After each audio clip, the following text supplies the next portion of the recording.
IUI के बारे में। IUI means intra uterine insemination. ये एक आर्टिफिशियल ART का एक पार्ट है ये, है ना। तो इसमें क्या होता है, अपन को IUI का जरूरत क्यों है, या IUI किस समय हमें करना चाहिए, या इनफर्टिलिटी क्यों होती है कि हमें IUI की जरूरत पड़े। तो बच्चा लगने के लिए हमें मोटा मोटी ये पता होना चाहिए कि पहली बात आपका जो स्पर्म काउंट, जो ये आपके स्पर्म की जैसे मैंने पिक्चर यहाँ डाली हुई है, स्पर्म काउंट जो होता है वो प्रॉपर होना चाहिए। स्पर्म की जो मोटिलिटी है वो होनी चाहिए, और मोटिलिटी का जो डायरेक्शन है वो भी प्रॉपर होना चाहिए, वरना कई बार रिट्रोग्रेड होता है ना, या राउंड राउंड सर्कल में स्पर्म अंदर ही घूमे जा रहा है, ऊपर की तरफ प्रोग्रेसिव नहीं जा रहा, इस तरह का जो एबनॉर्मल मूवमेंट वाला जो अगर काउंट होता है तो वो काम का नहीं होता। ठीक है, ये है मेल फैक्टर कि स्पर्म आपको सही अमाउंट में, सही नंबर में, सही मोटिलिटी के साथ मिल गए। ठीक है, प्रॉपर इरेक्शन के साथ वो यूट्रस में, वजाइना में चले गए। ठीक है, number 1 part. Number 2 part, female infertility. Female में कंसीव ना कर पाना, उसके क्या क्या इश्यू हो सकते हैं। तो ये हमने यहाँ पे पिक्चर रखी हुई है, ये आप देखिए, ये है अपनी ओवरी, ये जिसे अपन हिंदी में अंडेदानी कहते हैं। ये है ओवरी है, जिसे ओवरी अंडेदानी हो गई। ये फेलोपियन ट्यूब्स हैं। ठीक है, फेलोपियन ट्यूब्स, नली जिसे अपन कहते हैं। ठीक है, ये है आपका यूट्रस, वुम्ब जिसे कहते हैं, गर्भाशय जिसे कहते हैं, बच्चेदानी आप जिसे कहते हैं। ये उसका कट सेक्शन हमने दिखाया हुआ है कि ये एब्डोमेन में इस तरह से रहती है, उसका कट सेक्शन हमने आपको दिखाया हुआ है। ये है आपकी वेजाइना। तो IUI करने के लिए क्या होता है, ओव्यूलेशन पहली बात प्रॉपर होना चाहिए, मतलब अंडेदानी में अंडा बनना चाहिए, एग का साइज प्रॉपर होना चाहिए। फिर दूसरी बात, ये फेलोपियन जो ट्यूब्स हैं, ये एटलीस्ट 1 ट्यूब, दोनों ट्यूब में से अगर एक भी ब्लॉक है तो कोई फर्क नहीं पड़ता, बहुत ज्यादा अंतर नहीं आने वाला। ठीक है, लेकिन एक फेलोपियन ट्यूब भी अगर पेटेंट है तो प्रेगनेंसी लग जाएगी। तो ये फेलोपियन ट्यूब आपकी पेटेंट होनी चाहिए, मतलब कि खुली हुई होनी चाहिए, नॉर्मल होनी चाहिए।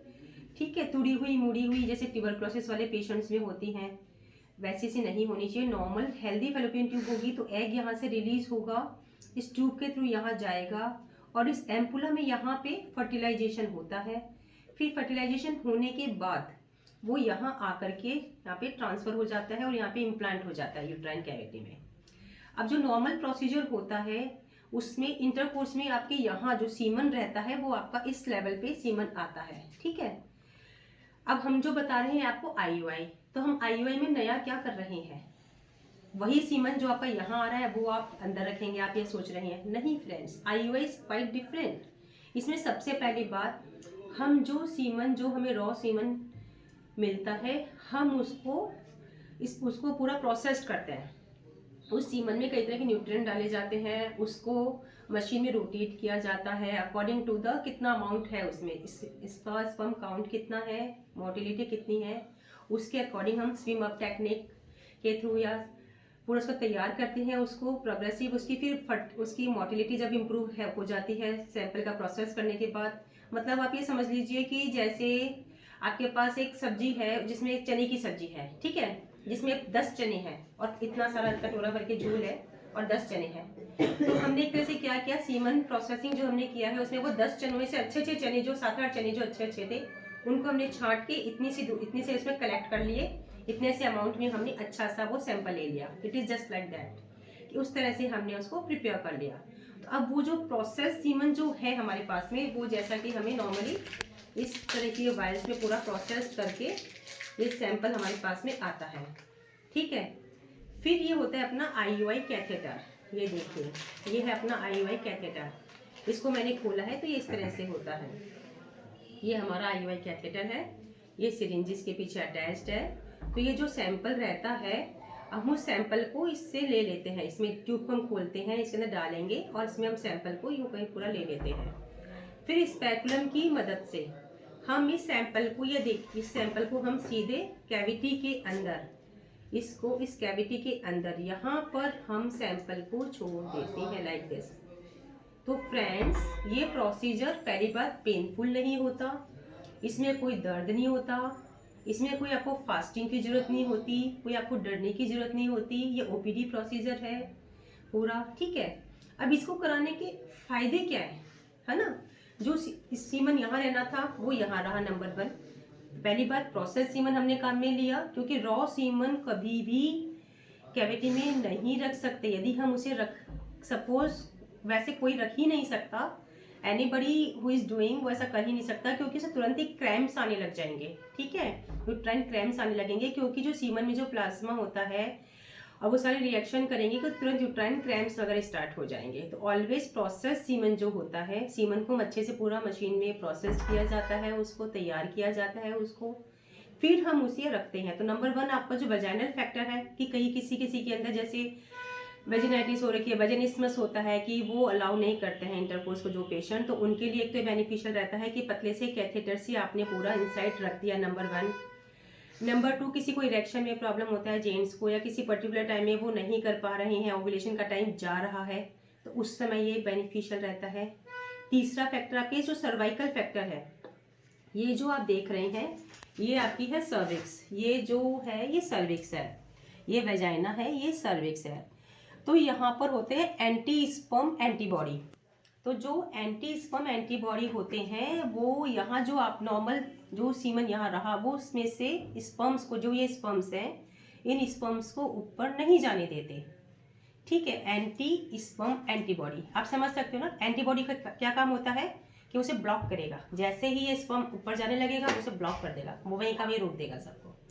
तो ये जो सर्वाइकल फैक्टर्स होते हैं इस तरह के कि वो स्पर्म को ऊपर नहीं जाने दे रहे, तो उनको हटाने के लिए, उनको रूल आउट करने के लिए, या कह सकते हैं उनसे बचने के लिए we can go for IUI हम कर सकते हैं। या कई बार क्या होता है सर्वाइकल म्यूकस प्लग इतना थिक होता है, यहाँ पर आप सोचिए थिक म्यूकस है जो अलाउ नहीं कर रही स्पर्म को पेनिट्रेट करके कि वो यहाँ से यहाँ तक चला जाए, तो उस केसेस में कई बार कंसीव नहीं कर पाता पेशेंट। ठीक है, फिर हमने जो किया कि हमने यहाँ पर इस लेवल पर हमने उसको छोड़ दिया, हमने इस लेवल पर जैसे हमने यहाँ पे छोड़ दिया सीमन को, हमने प्रोसेस सीमन को हमने यहाँ छोड़ा। तो अब यहाँ से स्पर्म को जो डिस्टेंस ट्रेवल करना है वो कितना है, वो सिर्फ इतना सा ही है। कहाँ, तो वो यहाँ से स्पर्म चलता चलता चलता चलता यूं यूं करके यहाँ तक जाएगा, पूरा इस ट्यूब तक पहुँचेगा। और यहाँ हमने यहाँ पर बिल्कुल फ्रेश मोटाइल एनर्जेटिक स्पर्म थे वो हमने यहाँ रख दिए, और वो स्पर्म पूरा मोटिलिटी करते करते ट्यूब्स में चले गए, अच्छे से फर्टाइल हो गए, और फिर यहाँ आके कंसीव हो गया आपका। तो इस तरह आपके कंसीव होने के चांसेस जो हैं IUI से डबल हो जाते हैं। आपके कंसीव होने के चांसेस IUI प्रोसीजर से डबल हो जाते हैं, और साइड इफ़ेक्ट कुछ नहीं है। आप ही का सीमन है जो पूरा तैयार किया गया है, और पूरा हस्बैंड सीमन IUI अपने जो की है तो वो पूरा अच्छे से प्रोसेस्ड होकर आपने रख दिया। और आप जो लगातार मेडिसिन हर महीने आप ओव्यूलेशन पे ही कंसंट्रेट करते जा रहे हैं, और पता चलता है कि सर्वाइकल फैक्टर है, उसकी वजह से आप कंसीव नहीं कर पा रहे हैं। तो इस तरह की जो अनएक्सप्लेन्ड इनफर्टिलिटी है उसके लिए IUI बेस्ट है, लेकिन उसके लिए 2 चीज़ होनी चाहिए। आपका ओवम बनना चाहिए, आपका एग जो है डोमिनेंट फॉलिकल जो आपका बन रहा है वो पूरा मैच्योर फॉलिकल आपका होना चाहिए। आपने ट्रिगर दे दिया, अब वो रप्चर है, तो उसी समय पे ही आपको IUI करना है, नंबर 1। नंबर 2, आपकी ट्यूब्स पेटेंट होनी चाहिए, आइदर 1 ट्यूब। जैसे एक्टोपिक प्रेगनेंसी वाले होते हैं उनकी एक ट्यूब निकल जाती है, लेकिन फिर भी वो एक ट्यूब से आराम से नॉर्मल प्रेगनेंसी कंसीव भी करते हैं और नॉर्मल डिलीवरी भी होती है उनकी। मैंने कितने ही पेशेंट्स की डिलीवरी भी कराई है, वो कंसीव भी की और कोई प्रॉब्लम नहीं आती। Single tubes not a problem. एक ट्यूब भी अगर आपकी पेटेंट है तो आप IUI के थ्रू आराम से कंसीव कर सकते हैं, हेल्दी बेबी आप पा सकते हैं। तो आप डरिए मत, it's a very normal procedure, इसमें पेन नहीं होता, कोई फास्टिंग की ज़रूरत नहीं होती। It is just like a OPD procedure. 2 घंटे 3 घंटे का आपको टाइम देना होगा, क्योंकि हमें पहले सीमन को तैयार करना होगा, प्रोसेस करना होगा, फिर आपका IUI होगा जो कि 5 मिनट का काम होता है, 5 मिनट प्रोसीजर है। उसके बाद 15 मिनट आपको रेस्ट करना होगा, और फिर उसके बाद आप चलकर चाहे अपना बाइक चलाकर भी घर अपने आप जा सकते हैं। Thank you.